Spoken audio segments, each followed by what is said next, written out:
Okay, so I am making my eggplant parmesan, which is the same recipe as for my chicken parmesan or my veal parmesan, whichever you want to use. I've mixed the ingredients into the dry flour, the dry ingredients. The recipe on the site calls for specific measurements, but I'm much more of a by feel kind of person. I like a lot of basil, especially in the eggplant. And basically what you want to do is look for when you can see the ingredients mixed into the flour.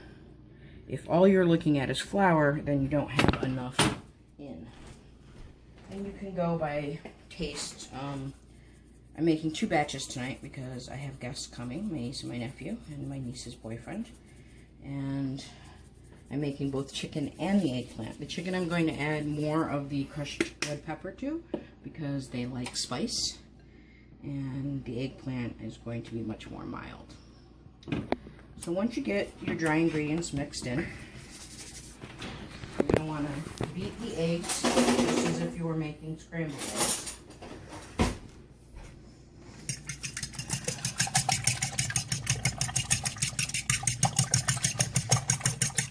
I like to add milk to make it a little fluffier.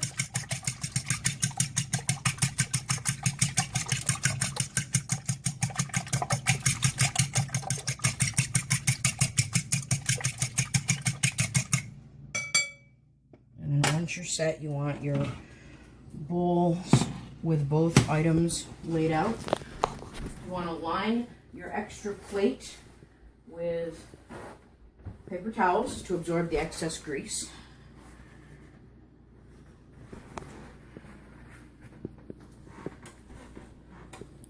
I like to do, my stove runs on numbers, not high, low, medium. It goes from low to 8, 9. I usually keep mine somewhere between what would most likely be a medium or a high setting, like 7. You want to do the eggplant first because it browns very, very quickly, which is never fun. You can get a few ahead of yourself, but not too much. Try to keep the hand that has dipped in the egg out of the hand that goes into the flour, and you'll save flour and a mess.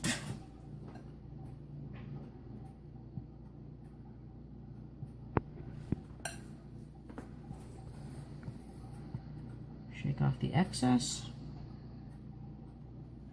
And then just place in the oil.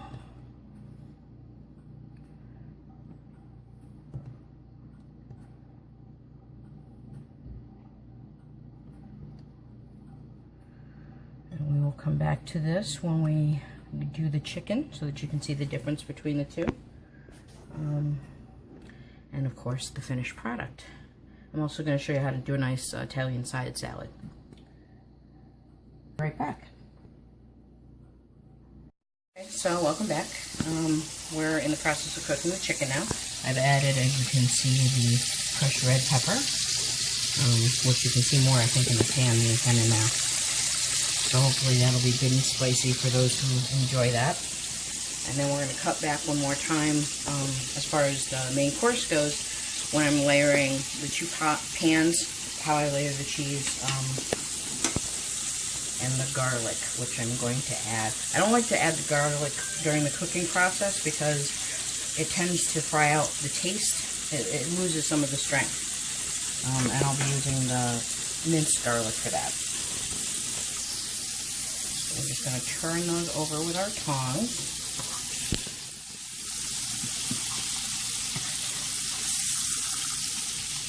A lot of people like to use a fork for chicken. But you have to remember that chicken is really, really toxic, and the minute that you poke it, you kind of run the risk of contaminating the meal with food poisoning. So we don't want that. So whenever I'm using pork, which I don't personally use, or chicken, I like to use the tongs. So we'll check back in just before we're getting ready to put the dish in the oven, and then I will show you what I'm doing for that side salad we were talking about. So we'll be back. Okay, so my guests arrived, and so we kind of missed the going into the oven. but I promise to post a picture of it coming out of the oven. This is an Italian twist, I guess, on a chef's salad. So you're just going to take your provolone, lay it on top of your slice of roast beef, roll it up. You're going to do that probably, depending on how many people you're having. I'm having 6, so I'm going to say 4 pieces of each. And then just cut.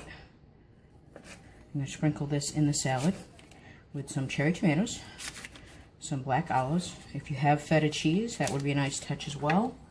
And then I'm using creamy Italian dressing to go over it as a beginner to the meal. So I will make sure to put a picture up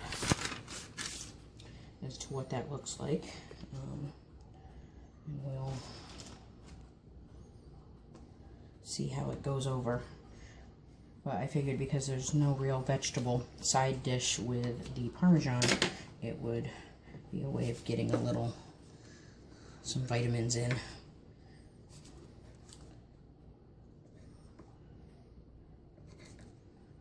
So I'm just going to take a quick break and come right back and show you one finished, so you know what it looks like. And that's what it looks like when it's done.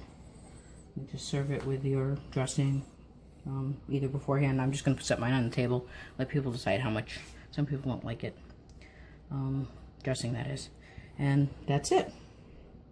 I hope that you enjoyed my cooking for you, and I hope that you make use of it.